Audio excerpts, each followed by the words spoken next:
I want to get your... We should go rapid fire here then. Yeah. Yeah, so I want to get kind of your experience with where Soscast came from and how you met Pat. I think share with the audience kind of that journey with us. You know, you met Pat, or, you know what I mean? You were financially successful in areas. You know, I think you were even in a place to meet someone like Pat. Yeah. So if you can share with the audience, how did Soscast start? You know, where did this happen? You know, who was PBD to you? Were you a fan? Did you know Valuetainment? I'll tell you 2 stories. So yeah, there's Pat. Wow. So yeah, that was probably love this 2016. Photo. Yeah, wow. there it is. So I'll tell you a story. So I meet Pat 2012, so 11 years ago almost. Wow, I love this. My job was to get out there and network at financial conferences, right? You know, get out there, meet financial types, meet CEOs, meet entrepreneurs, meet investment guys, all that. And, you get put up at very nice hotels to be that guy. Right. And we can remove that, Del. And, you go to spas, you go to gyms. I said, let me go take advantage of the gym at this resort. I go to the gym. There's 2 people in the gym. It's me and some 6'4" Iranian looking dude. Wow. I said, what's up, man? You working out? Yeah, you? Yeah, all right, cool. You here for the conference? Yeah, me too. Yeah, cool. All right, great. What's your deal? Hey, I'm Patrick Bet-David. I'm Adam Sosnick. Nice to meet you. Yeah. What are you working out today? Well, today's shoulders and buys. I was like, let's get it in. Yeah. So him and I just started working out together. Wow. I don't know him. He don't know me. Valuetainment wasn't even started yet. PHP just became a thing. Yeah. And we just bonded. We were homies. I was like, hey, I'll see you at the conference later. We ended up smoking a cigar afterwards. We just kept in touch. And for you people out there that are doing business, the first time you meet somebody doesn't necessarily mean that's the first time you do business with somebody. Right. I actually ended up never really doing business with Pat. Oh. But every year I saw Pat, we just got stronger and the bond got stronger. And the first time I met Pat, he was by himself in a gym. Second time I meet him, he's with the biz doc. Oh. Okay, walking around this conference. Wow. Third time he's with the biz doc and a more, chief compliance officer.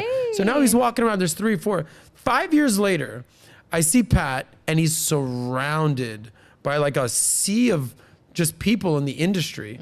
Not even like Valuetainers fan. These are people in the industry, other financial types who are trying to get a piece of Pat. Hey, I want to talk to you. Yeah. And I remember very vividly, like kind of just like cutting through the clutter and trying to like say what's up to my dude Pat. Yeah. And some guy was like, hey buddy, like not now, wait your turn. I was like, yeah, the that's yeah. I'm like, yo, Pat. And he's, yo, get. And he's like, well, like kind of like waved me in, like, get it, get over here. What's up? How you doing? I was like, what's going on here, dude? He's like, yo, things are good. I was like, so we ended up linking later. And then I was like, let's carve out some time to just like chat for a second. I got to see what the hell's going on here. Right. And that was that photo right there, Del, if you want to pull that up. Wow. And I said, brother, what are you doing? Yeah. I know about the insurance business stuff that you're doing. What are you doing like with social media? Del, that photo. Andres, buddy. Okay, there it is. Nice. So I said, Aww. I would say at this point, 2016-ish, I'm 36, Pat's 38. He still got the buzz cut. Yeah. And I said, yo, man, I made some money. Yeah. I've got like, I'm a millionaire. Like, I feel weird telling you that. Yeah. I've worked for 10 years. I've made money. I've saved money. I want to do more. There's more that I want to do. And he had already started Valuetainment, and that was kind of getting off the ground a little bit. Thanks, Del. And he goes, brother, just start filming content. Just get out there. Yeah. And I'm like, yeah, I'm thinking about doing like maybe like a radio, because that's my background. He's like, listen, if I tell you one thing, just listen. Get your pretty boy face on a camera. Don't be behind anything. Yeah. Just start filming shit with you at front of the camera. Hey, how you doing? You're looking good. And I said, you got it. And I just started my show and just started it from there. And he was like a major inspiration just to starting the process. Wow. And I think we have a bunch of photos of me when I just like, luckily for me, I'm out there. Wow, and my Adam. whole show, so my whole show, this is what I dedicated years of my life to. So now we're talking about Soscast. This is where finance meets romance and like dating, relationship intersect, how money works and kind of envelops everything. But at the time, I was just like, I want to help young people, millennials, Gen Z. Yeah. I want them to understand money and understand that they need to save that money. Right. And I'm like, I'm just going to get out there and start interviewing everybody out there, whether it's like literally homeless people to like billionaires. And I think we've got like some photos. So the NBA players, Kelly Olynyk, Chris the Birdman, did an interview. Obviously, PBD, Ty Lopez. You can push in on that a little bit. I don't know. There's Jason Stone, millionaire mentor. Yeah. Go back to Ty. Ty was actually great. Nice. He was actually really nice. We actually had a great interview. It was awesome. And this is how I started. What else you got out there, Dels? And I just started interviewing anyone and everyone I can get my hands on. There's Dave Portnoy. Oh, wow. Okay, me and Humphreys. I was at the Super Bowl. We were all kicking it. Nice. Okay. Tony Robbins. We were at an event. It wasn't just these people. There was this. I'm sure there's pictures of like random chicks that I'm interviewing. Okay, this is at a festival. I'm asking these girls what they know about money. They're like, "We're here to party and get fucked up." I'm like, "Hey, save that money." Cool. Boom. These girls, they're actually famous influencers. Oh, yes. Olivia and Natalie. Yeah. This is at the model volleyball event that we'll be at in March again. Yes. I'm asking them about money, and I'm getting out there developing my voice, asking a lot of questions. Hey, what do you know about money? What about this? What about that? What do you have to say about this? But I gotta say, it was like I had this idea of what I wanted to do, and it was Pat that was like, go for it. Yeah. And then every year we would check in and it would just keep in touch. Here I am interviewing just cast of characters, random. Literally. So major inspiration was Pat just kind of encouraging me. But here's what I'll say.